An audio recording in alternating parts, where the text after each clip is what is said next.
Hello.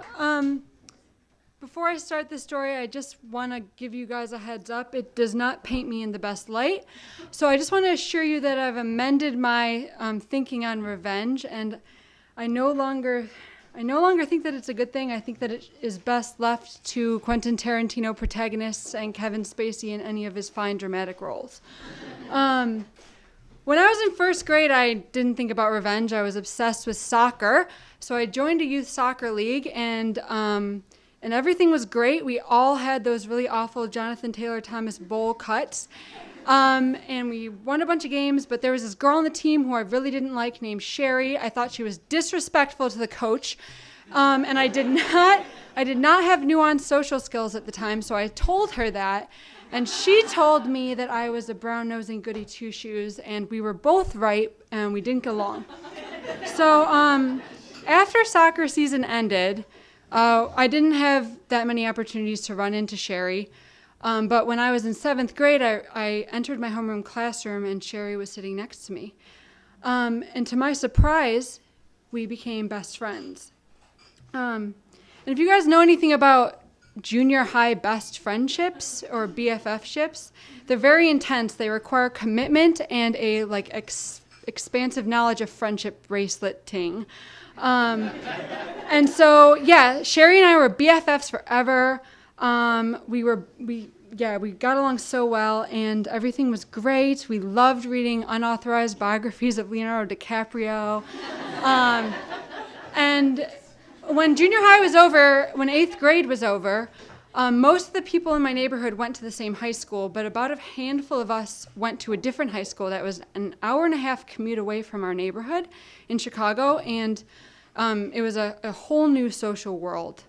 And I was really happy that Sherry was coming with me because the summer between 8th grade and freshman year, she got her scoliosis brace off, but I got my braces on. She became more confident and started going on dates to Taco Bell, and I became less confident and started reading weird, slow-loading David Duchovny fan sites on CompuServe. And so I do not blame her in retrospect at all for the fact that when we got to high school, she very subtly kind of defriended me before Facebook existed. And she didn't ever do anything deliberately, obviously mean to me. She was just very deft at deflecting my attempts to continue our friendship. And so as high school went on, we just kind of drifted apart.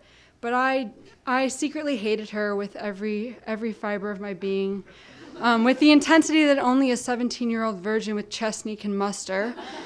And so when we ended up seated next to each other again in senior year religious studies class, I was not happy about it.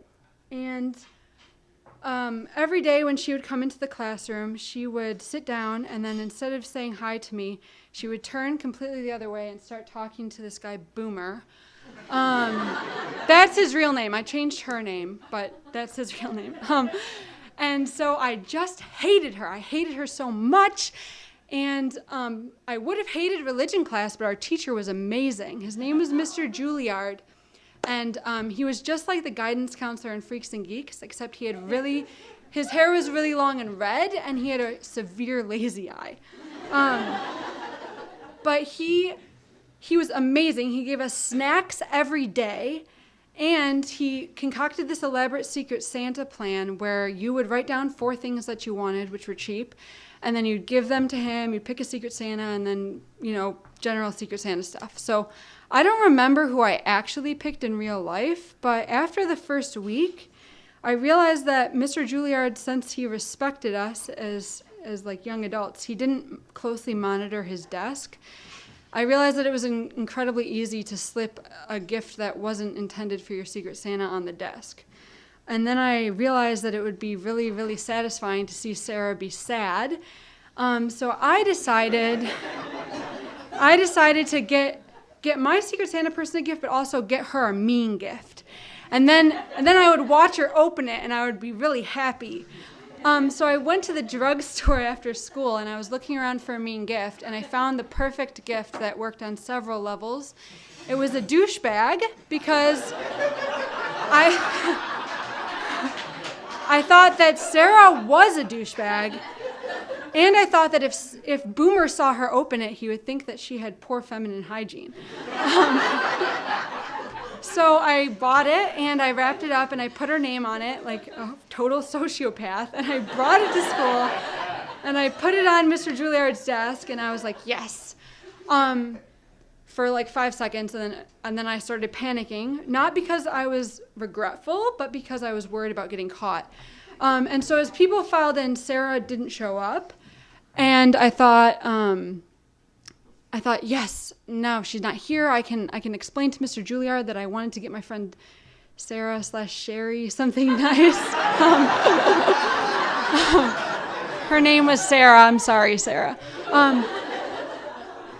I thought that I had a way out. I thought that I would be able to take the gift back and it would all be over. But Sarah was the only person absent from school that day, so Mr. Juilliard noticed right away that there were 2 gifts for her. And she was very popular and well-liked, so he assumed that the gift was from an admirer, and he was really happy about it. And so he held up the 2 gifts, and whoever was Sarah's Secret Santa was like, oh, that one's from me. And he was like, well, what's this one? And then he made a very dramatic presentation. He was shaking it, and then he opened it. And the thing about douchebags is they don't say douchebag on them in bold letters. They have some, I think it said something like springtime bliss, nocturnal freshness. And so he was looking at it and trying to figure out what it was, and everybody was leaning in. And then he realized what it was, and I saw his like beautiful childlike glee morph into just like the human embodiment of facial despair, and he was so upset. And he just put the douchebag down on his desk and sat there, and then he started screaming at us, I feel horrible about this. He started screaming at us, and he was like, somebody needs to admit this or Secret Santa is over. And you might think that this is the part of the story where I say that I went to him after class and admitted it, but I didn't. And then he thought it was Boomer because he noticed them flirting, so he gave Boomer Jug, which stands for Justice Under God, which is the Jesuit version of detention. And no one ever knew it was me. But when Sarah got back to school, she heard about it right away because it was a big drama.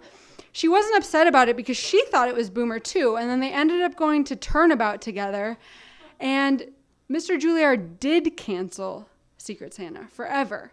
So instead of exacting revenge on this girl who really didn't do anything to me besides realize that I was incredibly socially awkward, instead of doing that, I basically became the Grinch for a generation of affluent Roman Catholics.